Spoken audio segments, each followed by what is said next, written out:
할렐루야. 이 아침 죄전을 찾으신 여러분들에게 하나님의 은혜와 평강이 함께 하시기를 축원합니다.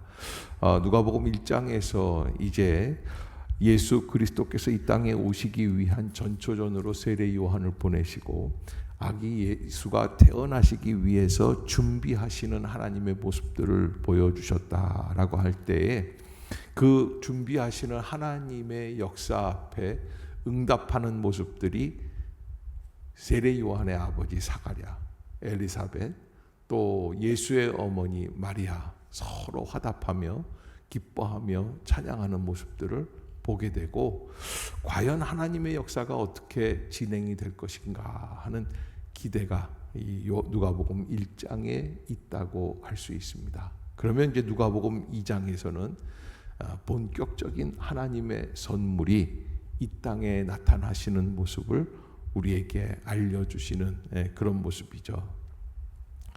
누가복음 2장 1절에 보면은 제일 먼저 언급되는 사람이 1절에 그때에 가이사 아구스토가 영을 내려 천하로 다 호족하라 하였으니, 가이사 아구스토라고 하는 사람은 로마 초대 황제 옥타비아누스 시저의 양아들로서 최초로 로마 팍스 로마라고 하는 팍스 아우구스토라고 하는, 무슨 이야기냐면 아우구스토가 만든 평화라는 거예요.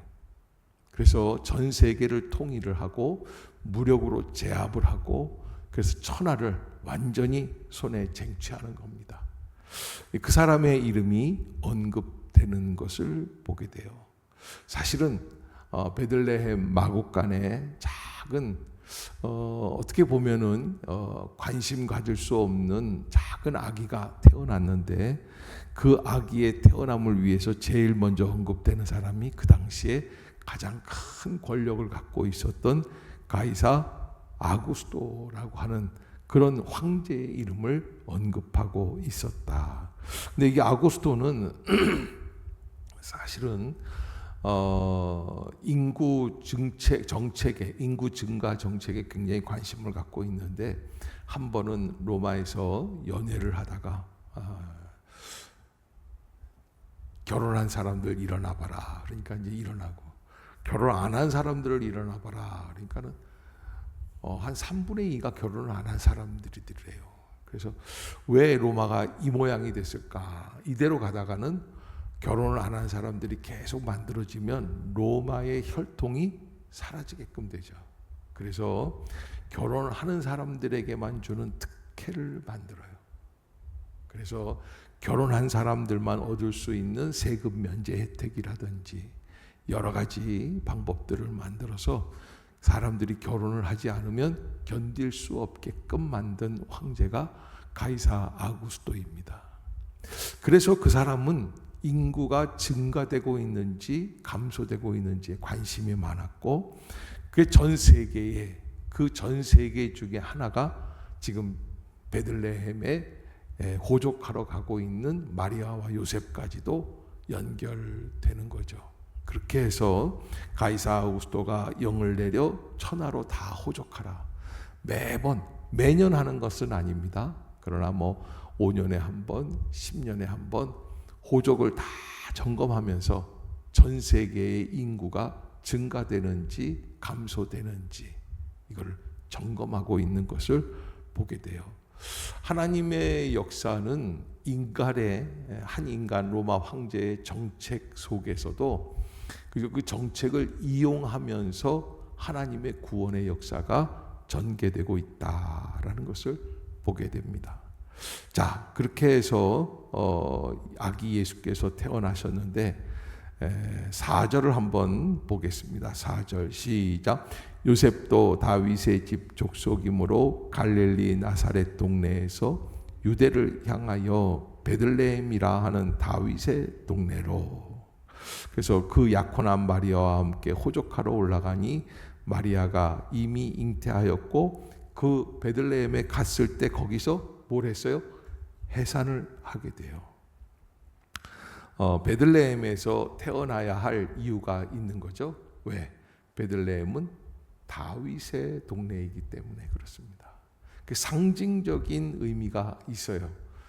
그래서 이 땅에 오실 다윗과 같은 그런 메시아, 아기 예수 그리스도께서 베들레헴 땅에서 태어나셨다라고 하는 말씀을 이루시기 위하여 이렇게 일이 연결이 되는 것을 보게 되죠. 자, 그렇게 해서 강보에 쌓여서 어디에 뉘었냐? 마구간에 말 먹이통에 구유에 뉘었다.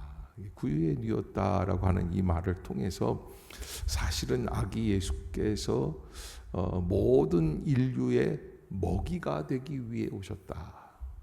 내가 주는 떡을 먹어라. 내가 주는 피를 마시라.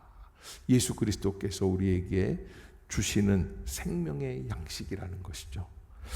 자, 그렇게 하고 제일 먼저 이 출산 사건에서 손님이 되는 사람들이 있습니다. 첫 번째는 황제가 이름이 호명이 되고 8절에서는 그 밤에 목자들이 베들레헴의 지경에 양떼를 지키는 목자들이 나옵니다. 자, 이 8절 한번 읽어볼까요? 시작. 그 지역의 목자들이 밤에 밖에서 자기 양떼를 지키더니. 그래서 우리가 잘 알고 있는 것처럼 목자들에게 천사들이 말하면서 무서워하지 말라. 보라, 내가 온 백성에게 미칠 큰 기쁨의 좋은 소식을 너희에게 전하노라. 오늘 다윗의 동네에 너희를 위하여 구주가 나셨으니 곧 그리스도 주시니라. 이렇게 말씀을 하고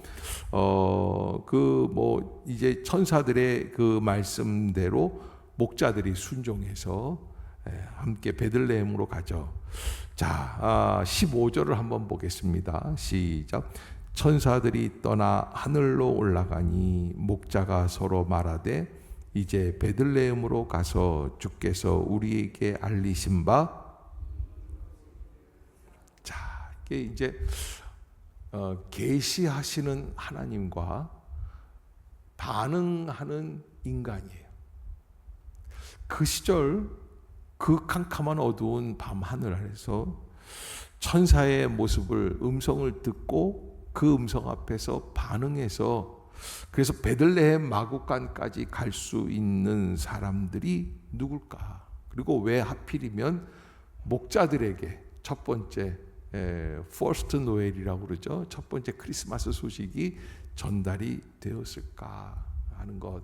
우리는 미루어 그 밤에 그 자리에서 깨어 있어서 양을 지키는 자들은 목자밖에는 없었고 또 목자들이 그 천사들의 음성대로 순수하게 순종해서 여러분 이런 사람들이 있죠.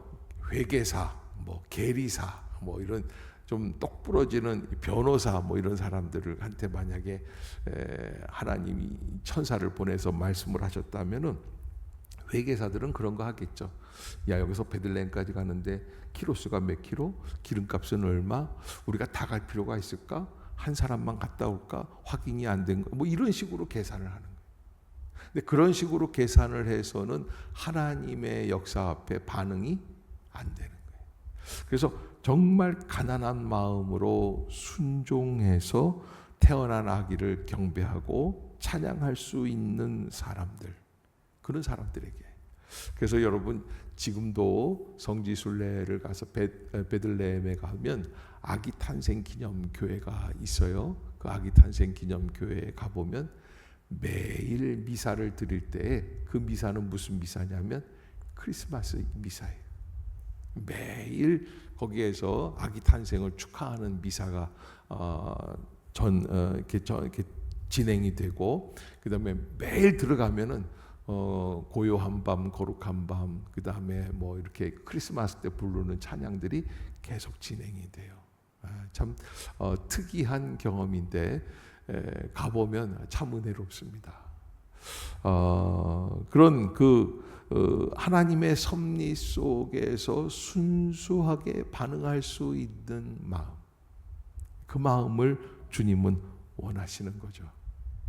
아마 우리 교회가 처음 여기에 세워졌을 때도 순수하게 계산하지 않고 교회를 찾아와서 교회 안에서 신앙생활을 해야겠다라고 생각하는 그런 분들이 오셔서 자리를 잡고 또 여기에서 이렇게 신앙생활을 하게 되는 그런 모습들이 있습니다. 그런 것처럼 하나님께서는 목자들을 선택을 해서 그렇게 그들을 이끌어 가시는 그 모습들을 보게 되죠. 자, 그 다음에 세 번째 사건은 무슨 사건이냐면 이제 예루살렘으로 올라갑니다. 베들레헴에서 예루살렘은 얼마 안 돼요. 예루살렘에 쭉 올라가서 8일 만에 낳은 지 8일 만에 할례를 행하게 되는데 그때 그 아기 예수 일행을 맞이하면서 예언하는 선지자들이 교회에서 오랫동안 기다리면서 기도하던 사람들 두 사람을 소개하고 있습니다.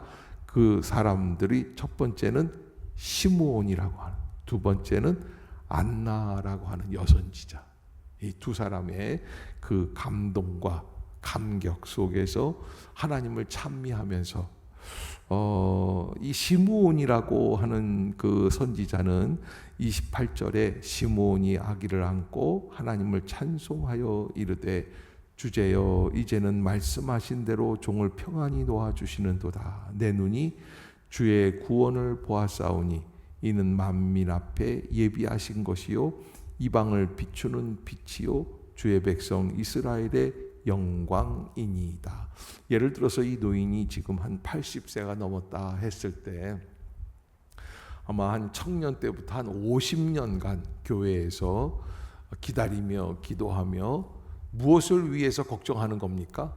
앞으로의 이스라엘에 대해서 걱정하는 거예요. 여러분, 저도 80년대 후반에 북한산 삼각산이라는 통일봉이라고 하는데 가보면 여름에도 비가 와도 거기에서 기도를 하고 또 겨울에도 눈보라가 쳐도 비료포대를 뒤집어 쓰고 기도를 해요. 그런데 막 여름에 기도하는데 어떤 분이 막 눈물로 기도하는 거 보고 저 사람은 무슨 팔자라 저렇게 팔자가 사나워서 뭔 기도를 하나 그러고 옆으로 슬쩍 지나가서 가보면 그분들이 하는 기도가 뭐냐면 나라와 민족을 위해서 눈물로 기도하는 거예요. 통일봉 자체가 나라와 민족을 위해서만 기도하게끔 되어 있는 그 자리예요.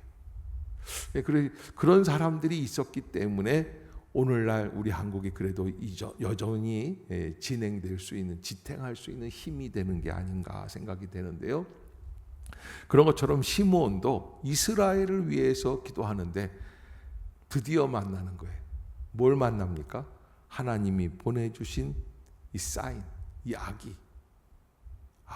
이 아기가 앞으로 모든 만민을 구원하겠구나 라고 하는 감동이 그 아이를 안는 순간에 시므온에게 임하게 됩니다.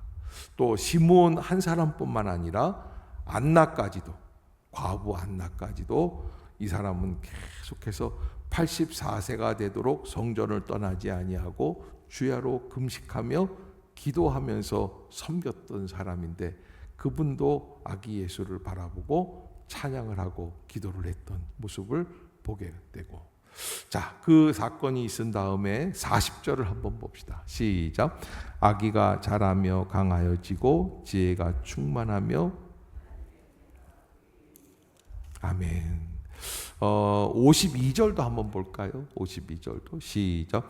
예수는 지혜와 키가 자라가며 하나님과 사람에게, 자, 여기 이제 이 40절하고 52절에서 나와 있는 아기가 자라며 강하여지고 지혜가 충만하며 하나님의 은혜가 그 위에 있더라라고 하는 것도 아기 예수는 하나님의 영을 갖고 하나님의 아들의 사명을 가지고 이 땅에 오셨고 놀라운 역사를 일으키실 분이죠. 그러나 또 한편으로는 인간 예수인 것을 보게 돼요. 인간 예수. 그래서 아기가 자라며 강하여지고, 이게 어떻게 뭐 무슨 슈퍼맨 같은 거 이런 거 보면 어렸을 때부터 이렇게 이런 거 있잖아요. 어렸을 때부터 무슨 힘이 있는 거예요. 근데 그 예수님은 그런 게 아니라 자라가면서 강하여지고 지혜가 충만해지고, 또 52절에 보면은 예수는 지혜와 키가 어떻게 함께 자라가는 균형 잡힌 인간이었다라는 것을 나타내 주시는 말씀들입니다. 그 가운데 12살 때에 성전에 올라가서 제사장들 또 서기관들 율법사들과 대화하는 사건이 하나 있죠. 그리고서 이제 그 49절에 47절을 한번 볼까요? 47절 시작. 듣는 자가 다 그 지혜와 대답을 놀랍게 여기더라. 그리고서는 이제 49절에 예수님이 자기를 찾는 엄마 아빠한테 이렇게 대답을 하는 겁니다. 49절 시작. 예수께서 이르시되 어찌하여 나를 찾으셨나이까? 내가 내 아버지 집에 있어야 될 줄을 알지 못하셨나이까? 하시니. 아멘. 여기 이 본문 이 말씀이 하나님의 선물 예수 그리스도는 어디에 계시는 거예요?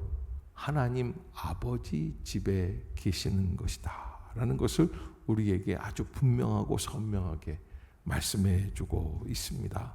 어찌하여 나를 찾으셨나이까? 우리는 어디에서 좀 뭔가 위로를 얻고 뭔가 보물을 얻고 뭔가 속 시원한 것을 듣고 또 뭐 극단적으로 얘기하면 점치러 가는 사람들도 있잖아요. 그런데 예수 그리스도 12살 때 말씀하신 것, 우리의 메시아는 어디에 계세요? 아버지 집에 계시다라는 것을 분명하게 하는 거예요. 예수님은 어리지만 자기의 정체성, 소속감 아주 분명하게 선명하게 하나님 아버지의 영광을 위하여서 자라가고 있는 아기 예수의 모습을 보게 됩니다. 51절 시작.